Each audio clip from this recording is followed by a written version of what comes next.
Maayong adlaw kanimo DJ Sam. Ug ingon man sa imong mga followers. Isa jud ko sa nagasubay sa imong programa online. Tawgan na lang ko sa pangalang Jenny. 34 anyos na ko ug usa ka OFW. Year 2018, dihang nagdesisyon ko nga mo abroad DJ Sam. Kay lagi, tungod na pud sa kalisod. Sinabutan namo ni sa ako ang partner nga si Henry. Doon na nami usa ka anak nga lalaki DJ Sam ug sa pagbiya nako ni adtong tungura, anaa pa sa 2 anyos ang among anak. Pinaka-purpose jud namo sa ako ang pag-abroad DJ Sam, ang makabayada sa among mga kautangan. Ilabi na sa susyuhay namo nga siguro moabot na sa kapin 20,000 pesos. Gawas ni ana, plano sab namong impason ang rent to own namo nga yuta dito sa amo ang lugar. Nga maupod ang gitukuran sa amo ang payag. Human sa 3 ka bulan, human ko miabot sa Dubai DJ Sam. Nagpadala na dayon ko sa ako ang bana og pambayad sa among utang. Di maglisod ang akong bana sa panginabuhian DJ Sam. Kay lagi, isa raman ang among anak. Igo-igo po ang iyang income, panaping o guma o construction. Human ako mabayran ang utang. Gipabayran na sabdayon nako sa kuang bana ang gamay nga luna nga gitukuran sa among bay. Payagra go DJ Sam.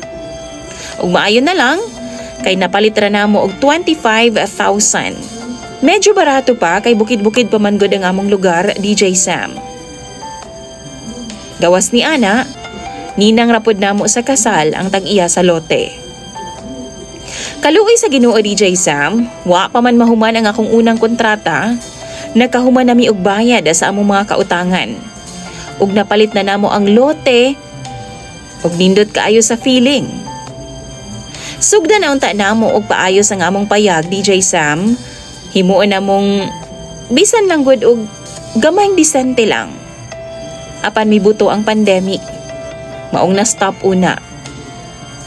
Why trabaho ang akong bana ni atong tungura DJ Sam, maong ako una ang nagpadala niya og pangkonsumo. Then nitabang sab ko sa akong mga igsuon og ginikanan nga naa sa Leyte. DJ Sam, naluoy pud ko sa ilaha kay pandemic lagi ni atong panahona. Human sa pandemic, nakabalik na sa trabaho ang akong bana. Pero wa siya magdugay kay mihangyo siya DJ Sam nga magbabuyan na lang daw siya ug mangayo na lang siya og pangkapital. Isa na sa among mga plano DJ Sam nga magbabuyan. Maong gipagbigyan na lang pud nako siya. After 6 months, gisugdan na namo ang construction sa amo ang dream house. Happy kaayo ko DJ Sam. Diyang nakita nako nga nagpa-deliver na og balas, semento ug uban pang mga kagamitan ang akong bana DJ Sam. Mura kong ibayaw sa langit sa kalipay. Nagasend siya og video ug pictures nako DJ Sam kung unsa ang update sa construction sa amo ang balay. Ginapakita niya tanan sa ako aron po daw dugang kusog sa ako mga pagpaningkamot sa abroad. Dinag ko ang akong ginapadala niya DJ Sam. Halos mahurot na gani ang akong sweldo. Kay lagi, gusto na ako paspasan ang construction aron nga makapauli na ko. Di na bali DJ Sam nga magsige na lang kog extend sa akong kontrata. Basta makuha lang namo ang among mga pangandoy una ko makauli. 2023. Nakita na ako nga hapit na jud mahuman ang among bahay DJ Sam ug mi-request ko sa akong bana nga butangan og tindahan. Aron usab nga doon na po'y negosyo ginagmay, gawa sa amo ang babuyan. Iya hapod gibuhat DJ Sam. Ug last year lang, sa wakas, muuli ay najud ko. Excited kaayo ko nga makita ang akong anak ug bana nga unom ka tuig na nakong wa makita ug pulos na lang mi video call DJ Sam. Wa ko magsaba nila kay gusto nako i-surprise. Gituyo nako nga wa jud ko paramdam og mga 2 ka semana aron nga masurpresa jud sila pag-ayo DJ Sam. Maluoy pud ko sa akong mag-ama nga intawon, mubaklay pa sa unahan aron lang nga makaistorya ko. Kay wa may signal sa amo ang balay DJ Sam. Kinahanglan pa maghulog sa vendo aron nga makasignal sa amoa. Pauli ay naunta ko. Diyang nalangay ang pulis sa ako O kinahanglan na pod nga maghulat kog pipila ka buwan, maunang naabtan kog Pebrero ning tuig 2025. Pag-abot na ako sa among barangay, DJ Sam. Grabe ang akong gibating excitement. Nagpahatod ko sa amua og habal-habal, apan nakurat ko. Tihang pagnaog nako tungod sa among bay, wa may kabag-uhan. Kung unsa pagikan nako, mas lala pa gani karon.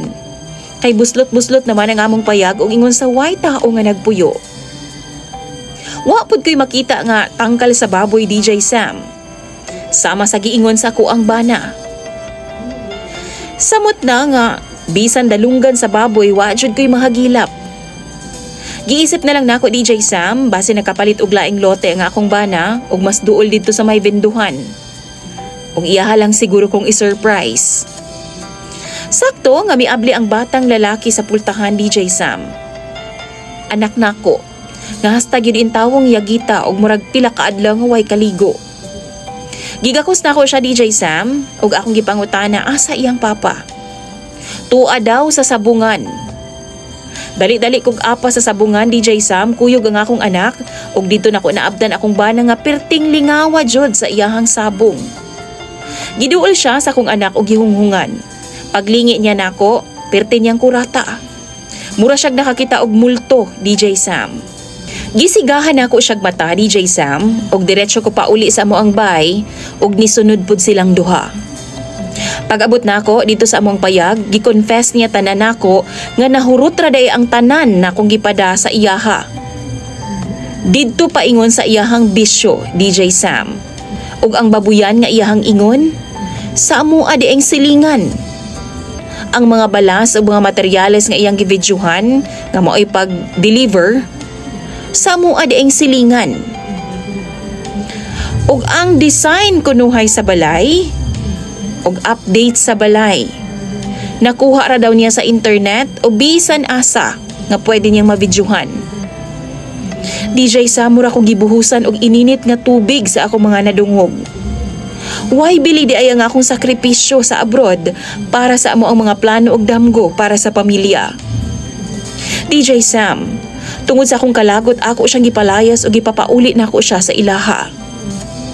Gipabili nako ang akong anak. Kay lisod kaayo dawaton ang tanan. Samtang ang akong bana padayon gihapon nga nagasuyo sa ako akaron. Nangayo siyag chance. Magbalik daw ming duha og tabangan daw ko niyag paningkamot. Bawion daw namo tanang nawala sa amua. Apan unsaon man. Wa na ko masayod kung asa ko magsugo, DJ Sam. Wa na ko masayod sa akong buhaton karon. Please, tambagi ko ninyo sa comment section. Imong follower, Jenny.